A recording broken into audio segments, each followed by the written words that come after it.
We've created 4 half square triangles from 2 blue squares and 2 gold squares. We put those fabric right sides together, drew a line across the diagonal, sewed on each side, cut on the drawn line, and then press the seams open. So now I'm going to show you how to trim these down and create a pinwheel that goes together very easily. So we're going to layer all 4 half square triangles on top of each other. So the fabrics are, the dark fabric is on top of the dark, the light is on top of the light, and all of the seams line up right down through the middle. Now we don't have to make these any particular size, we just have to make sure that this is a right angle. So I am going to take the fussy cut ruler again and see this line right here. That's the diagonal line on the ruler, and I'm going to place it on here, and I just have to make sure a little bit of fabric is showing on all sides, and I'm going to trim up that corner.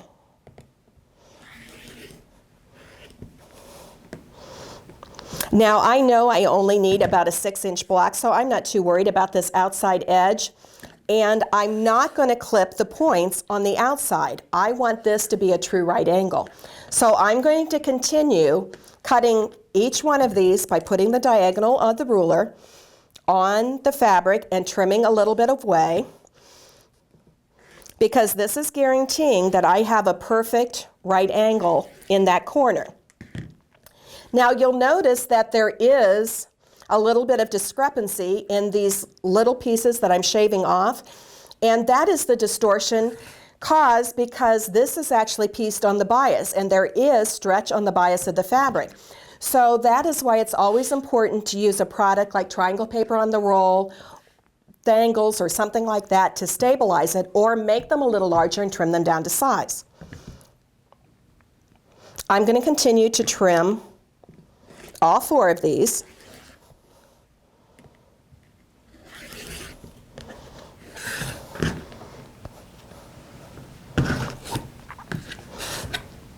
And then we'll show you how easy it is to turn these into a large pinwheel.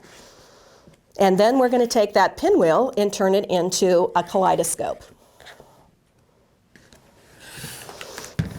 Now, if you notice, I still have tails on the outside edge of this, and many people have trouble laying out a pinwheel because they start getting these twisted, and you need to alternate the fabrics in the middle. Since this is trimmed to 90 degrees, I can take this, and all of those have to match in the center. And see how all of my outside points all have the tail still on it? So all I have to do is rotate my block because the ones that have to meet in the center have already been trimmed. These are all a perfect 90-degree angle. So now we're going to take this, and I need to sew this side.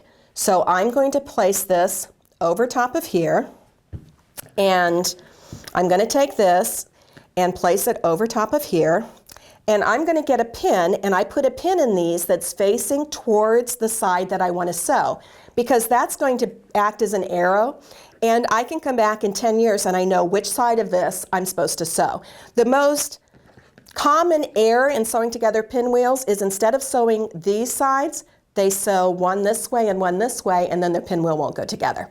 So I'm going to get some pins, and we'll show you exactly how to do this. My favorite pins are called flower head pins, and it's because they have this flat area that is like a flower. The reason I like these is because you can write on these with a Sharpie. So in many of my books, I have number 1 cut out to 3.5-inch squares, number 2 cut out 3 4.5-inch squares, etc. And so I can write number 1, number 2, number 3, and number 4 on the heads of these pins. And as I'm cutting them out, I can pin them together. And then when I get ready to sew my block, I can just look, and these are the exact shapes I need, and the numbers on the pins are with the fabrics that I cut to that size. And I can line them right up on my cutting mat and sew them all together. So you can keep a supply of these with different numbers on them. You can also use them to number the blocks in your quilt. And so it's always good to have a supply of these in a pincushion next to your sewing machine for that purpose. Right now, I'm going to take, and these are the 2 sides I have to sew. So I'm going to pin, and I always put the sharp point of the pin towards the seam that I have to sew, so I don't have to think about it, and I'm not going to accidentally turn it and sew the wrong side of these blocks. The other thing I want to show you is, see how this is, the light fabric is on top and here's the dark fabric on the bottom? But in actuality, if I flip this over, see how they're the exact same size because this is the exact same, because this is a mirror image block. So it is always easier to start sewing from the bulk here where these seams match than it is from this side, because this is the point that I want to match accurately because I want it to be in the center of my block. So I'm going to flip this over, and my pin is this way. I'm going to make sure I'm still doing the same, and I'm pinning far enough away because I want to make sure I match that exactly. If I have to adjust the pin later, I can. So now I'm going to take a glue stick, and instead of pinning this time I have to match the seam on the diagonal. So I am going to pull that down about 1 inch and put a dab of glue here. And I roll the seam up because if I just let it go flat, it could move when I'm rolling this down and my seam wouldn't match accurately, because this is the important part. That is going to be the center of my pinwheel. So I have that glued into position. Now I'm going to take this one, and remember, this is the side I'm sewing, so this is what I need to pull back. And it's off a little bit, so I'm going to shift it over so that is lined up exactly. Put a dab of glue there, and I'm not putting glue into the seam allowance because I want it to be, I don't want to glue my seam allowance shut. So now I'm going to take these to the sewing machine and sew 1/4 inch along both of these edges. But I'll be able to lift up my presser foot and put it right here, so it will hold those seams flat, and I won't flip these with the feed dog like I would have if I would have sewn this way and ended up with this later. That also allows me to put the feed dog right here, and it's going to hold those seams in place so the centers are going to match perfectly. Now I've sewn my 1/4 inch seam, and before I go any further, I'm going to open these up because I have, there's a little thread there, but I have to make sure that that point matches perfectly right there. If it doesn't match now and I sew these together, I'm just compounding the problem. And see, you can see, because I put that dab of glue there, that my point matches exactly 1/4 inch away from this edge, and I have a perfect point. I'm going to open this one and see, again, I have a perfect 1/4 inch seam here, and my points match exactly. Now I'm going to go press these seams open again because that's going to alleviate all of the bulk when these are sewn together. Now you can tell that I press these seams open, and if you look right at this point, you can see that this is right where the seams cross, and that's what I have to match now to get the center of my pinwheel to be perfect. So I'm going to place these right on top of each other, and remember, I haven't trimmed the outside edge, so I don't care if those match. This is the only thing I care about because we are going to trim up the whole block to the size we need. So I'm going to put a dab of glue here. I don't want it to be in the seam allowance, so I'm going to put it on the inverted V when I'm looking at it, and I need to roll that down so those seams match. And now I'm just going to put a pin up here so I know which side to sew, and I'll go ahead and straighten this out after I get to this point. So we're going to sew these two halves together. Again, I've sewed 1/4 inch seam with black thread so it shows up on camera, but I would have used a lighter thread that matches this. And if you see on here, I crossed right where you could see where those seams connected. By pressing your seams open, you can see exactly where they're crossed, so it's easy to get your center to match.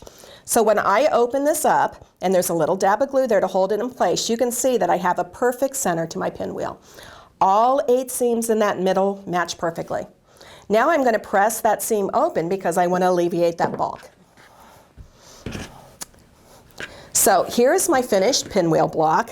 I've pressed that seam open, as you can see here. So all of the seams are pressed open, and so I don't have that big lump of all of those seams coming together in the middle. So it'll lay down much easier. Now I'm going to show you a trick in the book because we're going to turn this into a kaleidoscope. And A kaleidoscope is a pinwheel that has been skewed 22.5 degrees. So we give you a template in the book, and you take this template, cut it out because it's an exact 6-inch square, and just put a few dabs of glue on there, because we only need the glue on there long enough to position this in place and cut out our block. Now, I can choose to have a kaleidoscope block that has blue tips or beige tips, whichever I prefer, because see, this is plenty big enough that I can do the beige, and I could do the blue, depending on how I position this. So let's position this so that we're using the blue. I take these lines that are 45-degree angle or 90-degree angles, and I'm going to place one on this seam and move it over till the other one is centered on this seam. And usually, if your seam allowances are alike, see, these are going to line up exactly on the other seams as well. So we're going to pick this up and put a little dab of glue on there, because while I was talking, it dried. And this is the only template in the series of books that is actually cut to 6 inches and does not include the seam allowance. And there's a reason for that, because this is the only outside edge of any of the foundations that is not on the straight of grain. So it's on a bias edge, so there's some stretch to the fabric. So I'm going to take the 6.5-inch Creative Grids and Fussy Cut ruler and lay it over there and center this 6-inch foundation within the 1/4 inch seam allowance. So when I rotary cut around this entire block, I'm going to have a perfect kaleidoscope block, because what we've done is skew this pinwheel 22.5 degrees. You didn't have to do anything except center the template on the back of the block. And see, you have a perfect kaleidoscope. Now, the reason I made this template 6 inches instead of 6.5 inches, if you remember from home ec days, if you're my age, then we would do a stay stitch on any bias edge, because if you sew a basting thread in the seam allowance, it is going to stabilize the stretch in this block. So if you leave this and then sew a basting stitch all the way around the outside edge, I am guaranteed when I sew it to the next block that that is going to be in my seam allowance, and it's not going to show on the front of my project, and the entire outside edge of the block is going to be stabilized because the thread doesn't stretch, and so it stops the fabric from stretching. So you have a perfect kaleidoscope block. Now, we made those extra large because we can get 2 blocks out of this instead of 1. So remember that I did not have you trim these tails. Now we're going to take the diagonal line on this ruler, and we're going to place it on that seam line and shove it up as close as we can so that we can trim these away. And we're going to get all of the half square triangles we need to make another pinwheel block.